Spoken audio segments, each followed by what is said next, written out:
All right, good morning. I'm going to talk to you guys today about some economics. So, you've been spending this week looking at the different aspects of minimum wage and tried surviving on it and just kind of pricing some of that out. And hopefully, you guys kind of figured out that really depends on where you live as to how much you can or cannot do with minimum wage. And in turn, that also depends on how much minimum wage your state provides, if it's higher or lower, and the sort of many different components to that.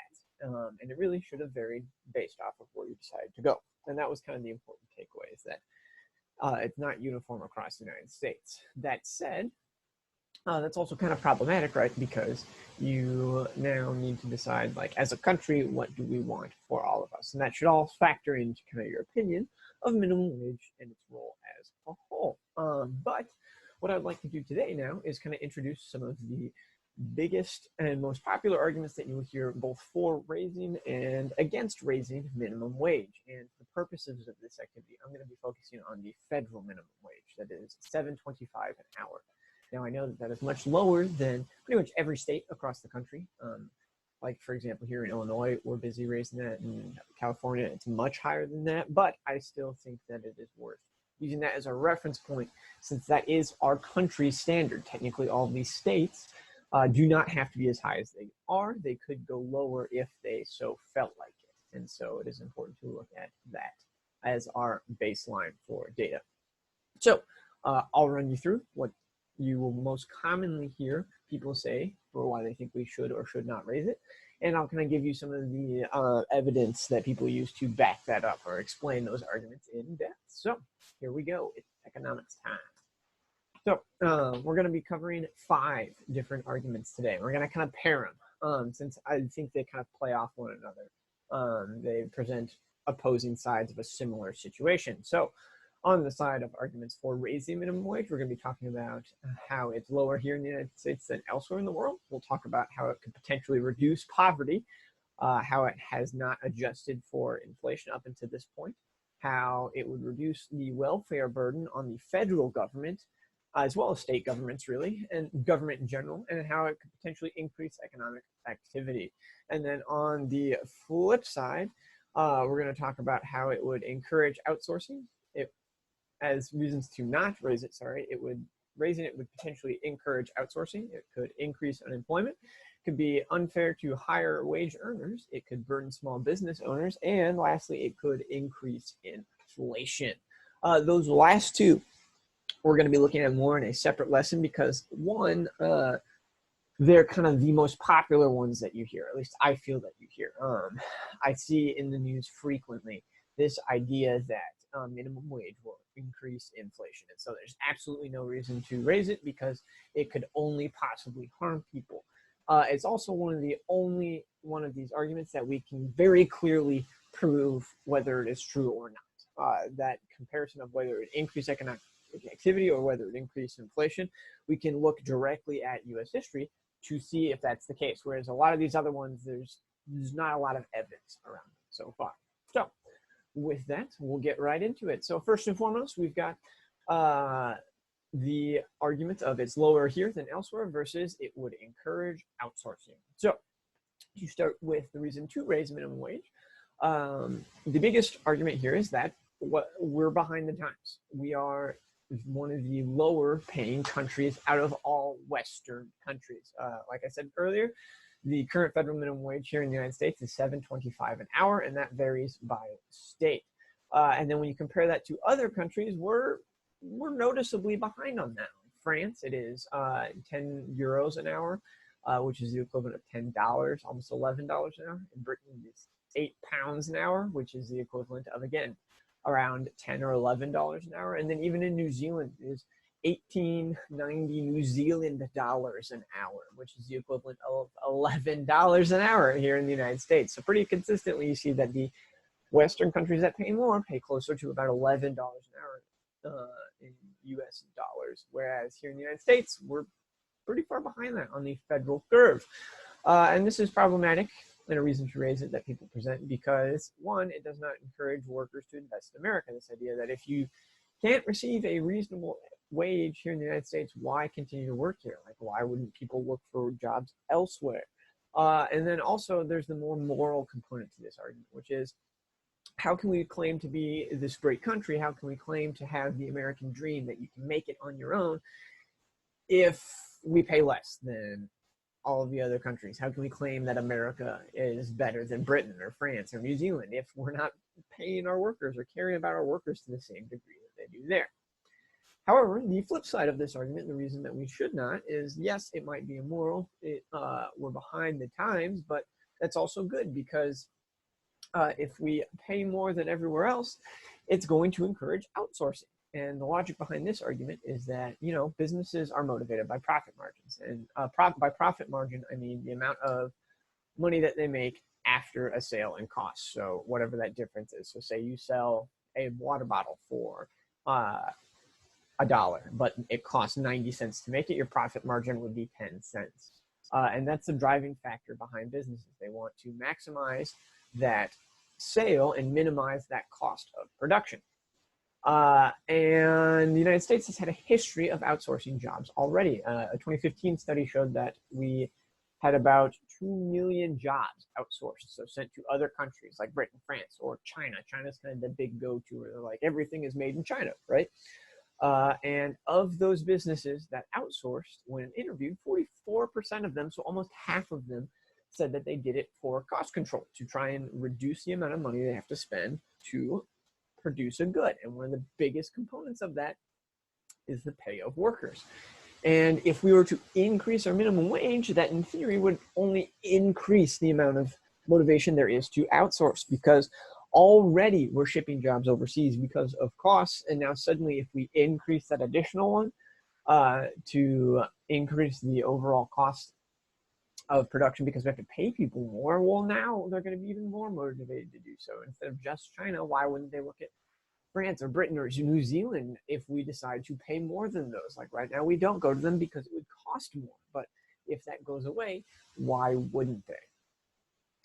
Next, we have the pairing of less poverty versus more poverty. There are arguments for how raising minimum wage could cause both of these things, which is really kind of confusing, right? Like, how could it potentially increase poverty but also decrease poverty? And well, it kind of is in how people react to minimum wage. So on the way of reducing poverty, the pretty straightforward one, right, is if workers make more money, then they can buy more things and buy nicer things, and that makes them less poor.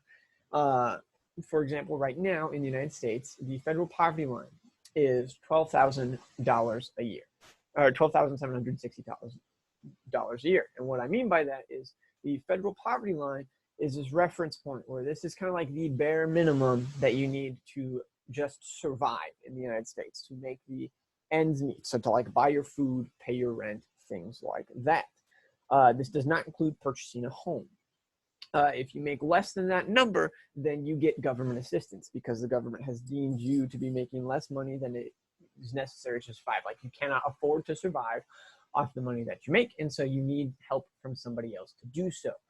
In comparison, 40 hours a week at $7.25 an hour would turn into about $14,500 a year. So it is $2,000 above the point where the government $2,000 a year above the point where the government says that you make so little money that you can't afford to survive on your own. To kind of put that into further comparison, that extra $2,000 turns into an extra $166 a month, or about $41 a week. So it's not like it's a huge extra bump, but a huge difference between that 12,000, that poverty line. To further put that in reference, like to show how poor that is and how hard that makes it to kind of live that American dream, based off of Zillow, they say that the median cost of a house in the United States is $200,000. So that's like the most common cost of housing across the entire country. Granted, they'll be higher, they'll be lower, but the most common price you'll find is $200,000. Now, assuming, right, that you spend all of your excess money that you don't need to spend on the cost of living, so that difference between $1,400 and $1,200, so that extra like $2,000-ish dollars, it would take you 113 years to pay off the median home. So sure, like you could go lower, Say you even still get a home half as expensive, so it costs only $100,000. That's still going to take you 56-ish years to pay off that home. Like it is, and that's if you're spending every single extra dollar you have on paying for that house. So currently, right, the idea of living the American dream of owning your own house, having a place for your family is very difficult if you're living on that $7.25 minimum wage. And so if you pay people more, then that's hopefully going to go away. Poverty kind of goes away and you start to get closer to being able to actually achieve that American dream. However, on the flip side, increasing minimum wage is not without costs potentially. And so there is this issue that if employers have to pay workers more, they can't employ as many. Because in theory, right, if you're not changing your prices and you're making the same amount of money as you did before, but now suddenly you have to pay everybody an extra, $7 or something like that, or an extra $3 an hour, suddenly your costs have gone way up. And so it would potentially kill jobs. The Congressional Budget Office, an organization that does research for Congress to kind of predict how much different things would cost or could impact the economy or the budget, predicted that if we were to increase the minimum wage from $7.25 to $10 an hour, that would kill about 500,000 jobs across the United States. The employers would have to fire and let these people go because they can't afford to pay them. And not only that, but it would hurt entry-level workers more. Because, if you think about it, why would you want to pay somebody minimum wage? Like when you are firing these people to cut these costs, they're not going to fire their veteran workers who are really good at their job. They're going to potentially let those lower, just not hire as many starting positions, because why would you pay an unskilled teenager, right? Like they're not as good at the job, but you have to pay them that high minimum wage. Just don't hire them. Just focus on getting veteran workers and fewer of them. So you're going to hire fewer people and you're going to hire more skilled people to kind of offset that cost in minimum wage. And in comparison, that's problematic because out of all the minimum wage earners, about 50% of them are from the age range of 16 to 24, despite the fact that they actually only account for about, I believe it's 13% of the actual working demographic. So it would drastically target your age group. And more recently, like college graduates, college workers, young people in general, be more potentially negatively impacted by an increase in minimum wage and this increase in unemployment that would accompany it. From there, we also have the issue of inflation. The idea that minimum wage has not been adjusted for inflation, but also that it would unfairly impact high wage earners. So going with this one, costs in the United States have consistently risen. If you look at the average cost of living, the Consumer Price Index, something we'll talk about more, it's this kind of average of all the costs of day-to-day goods in the United States, and is used to figure out how much the cost has increased. There's been an almost 250% increase in the cost of living from 1913 to 2020. And what that means is that your dollar buys you 250% less goods than it did in 1913. Or you need 250% more dollars. So something that you could buy for, $2.50 in 1913, now you need $6.25. Like there's a dramatic increase.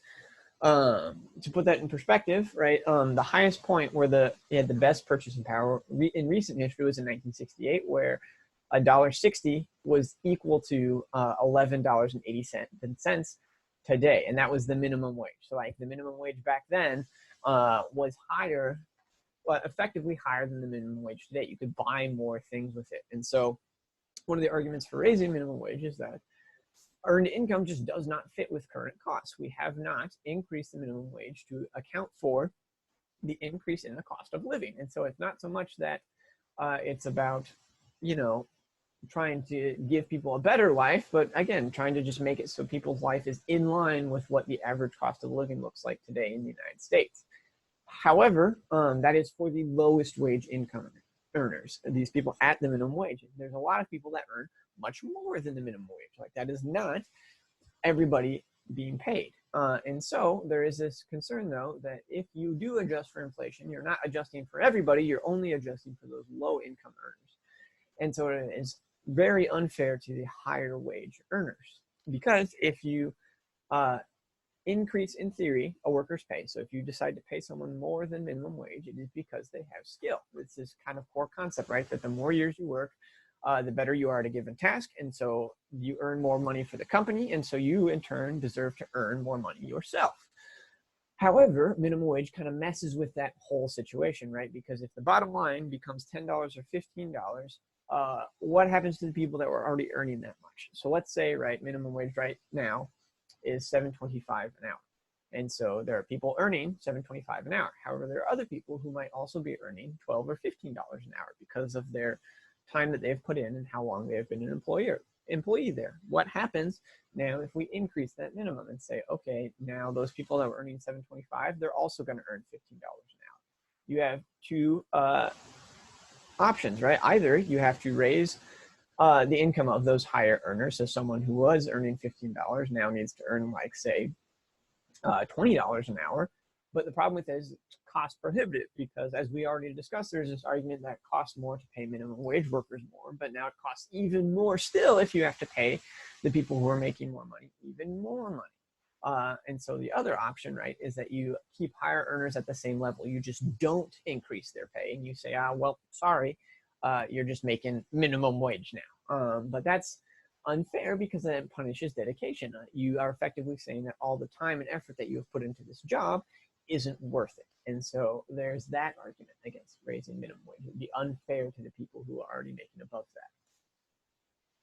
that. And so now we get into the welfare discussion, the idea of how it would potentially lighten the welfare burden on the government, but also that it might increase the burden on small businesses.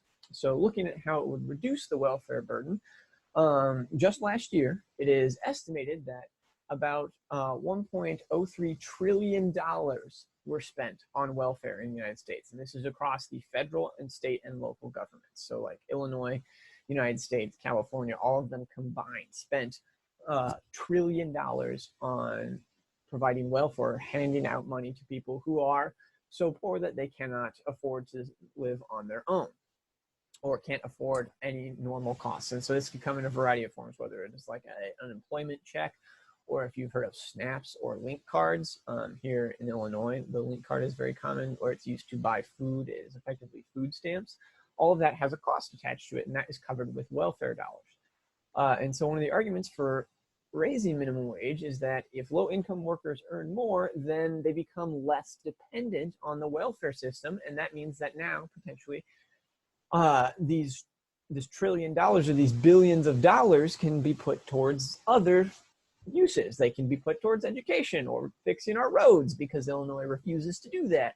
Or it could be put towards providing better safety, or paying off Illinois' debt that we have a crippling amount of. Like, there are lots of other things that this money could go to. And it wouldn't be some slim amount. Like the Economic Policy Institute did a prediction last year where it concluded that, based off their estimates and the math that they did, that if we were to increase minimum wage, it could make something like 1.7 million Americans no longer dependent on this welfare system. And that is a lot of Americans that you no longer have to be providing unemployment checks for, food stamps for, things like that. It is not a trivial amount, and that's a lot of additional money that could be put towards other uses. However, on the flip side, the burden isn't going away necessarily so much as you are shifting it, and you are shifting it to the businesses, saying that now, rather than the federal government paying them to cover this cost of living, it is the business that has to do that, and it would unfairly burden small businesses, and sometimes even larger businesses. In a Forbes article from earlier this year, they reported that if we were to increase minimum wage, or rather actual increases in minimum wage in places like California, led to the closure of several Walmarts, because, as Walmart said, they just couldn't afford to pay that much and keep those businesses open. They were not making enough money. The greater the increase, the greater the consequences too. So if you increase more, it's going to have harsher and stronger consequences for those smaller businesses, those ones that aren't as big and national like Walmart. And this is largely due to how thin margins can be for U.S. small businesses. On average, a small business, so one owned by like an independent person, not some big name brand retail chain or things like that, has about a 7% profit margin, so very slim. So for every dollar that they're making in a sale, they make a 7-cent profit off of that. And it's even smaller depending on what your business is. So like if you are an independent grocer or retail store, yours is 2%. So for every dollar that you sell, you make 2 cents, which is tiny. Whereas in comparison, an increase from $7.25 to say $15 an hour is an 106% increase in payment, which is an 106% increase in cost of payment for those small businesses. So businesses like, think about the Jones Greenhouse. If they had to pay all of their workers that extra money, that is a very large increase for them. And they don't have a bunch of other businesses to offset that. It's not like they have 17 other Jones Greenhouse stores in like California, Kentucky, Kansas that are making a huge profit that can cover up the loss of income from paying people more. Like their business is that's it. And so it could be potentially very damaging to them. And then lastly, we come to the biggest and most popular arguments, which is that it would increase the economy and economic activity versus it would increase inflation. And so these are the ones that you guys are going to actually be looking into, because history can actually answer which one is more likely to happen were you to increase minimum wage. So on the reasons for why we should increase minimum wage is that it would increase economic activity. And it would, what I mean by that is the EPI, so again, the Economic Policy Institute, predicts that if we were to increase minimum wage to $10.10 an hour, it would add about $22.1 billion to the economy. What I mean by add is that that's an additional $22.1 billion that are being spent on businesses here in the United States. That's an additional $22.1 billion that are being made in dollars by those businesses. And that in turn could create about 85,000 jobs. So like create a decent number of new employment opportunities. And the logic behind it is that workers who make more money are going to spend more money. If you are a minimum wage worker, as we indicated previously, right now you have about 2,000 extra dollars that you don't have to spend on the cost of living. And so as we've talked about with other units, right, there's a lot of things that go into that. You need to be concerned about medical expenses, your car, if you want to try and afford a home. And so all of that is just like very survival based spending. However, if you make more money, many of these people are now more likely to spend that on other things. And you can see that in those stimulus checks that a lot of people received. If you ask a lot of different people or what they spent it on, you get a variety of answers. Some people spend it on responsible things like paying off debt or things like that. But a lot of other people, excuse me, spent it on things for fun, like buying a computer or buying a new TV or buying a new phone or going and eating out because they could, or buying a nice dinner. And all of that is money that is being spent at businesses that are now making more money off of that. And so it is benefiting not just the individuals, but the business as a whole. If you were to increase minimum wage, the same thing in theory could happen, where the people making more money are not just sitting on that money, they are now spending it at other businesses, and those businesses are making more money. And that increase in profit can offset the cost of increasing minimum wage. So really, it's just a benefit for everyone. However, there is the flip side argument, which is that that's the perfect situation. And there's also argued that that wouldn't necessarily happen. And instead, what would happen is that businesses, you would see an increase in inflation. And inflation just equals an increase in prices. And so it happens for a variety of reasons, but one of them can be an increase in wages, because if businesses have to pay their workers more, they need to make more money somehow. And the easiest way to make more money is to increase the cost of your goods, the cost of your items. So if you are a grocery store that was selling, again, bottles of water for $1 a piece, but now you suddenly have to pay your workers more money, well, now your bottles of water might suddenly cost $3 a bottle, and that will help you offset that cost. of paying your workers more. For example, a 2015 study showed that paying fast food workers $15 an hour would lead to fast food prices increasing by about 4.3%. And so again, if you are paying, say, $1 for a burger, now that burger costs an extra 4 cents. And so it's not great. Like, you are seeing an increase.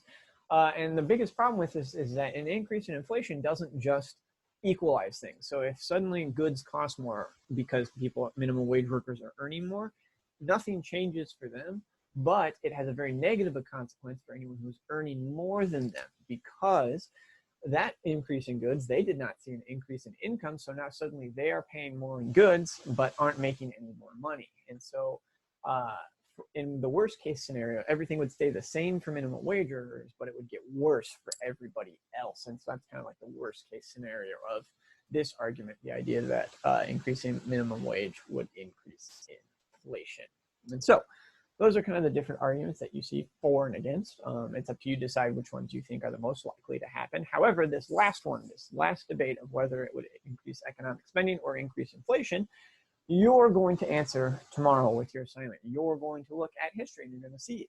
You're going to investigate and look at where are the different times in U.S. history that we have increased minimum wage, and have we actually seen a damaging increase in inflation or not. So that's all I have for you today. If you have any questions, feel free to email me. Otherwise, have a wonderful rest of your day.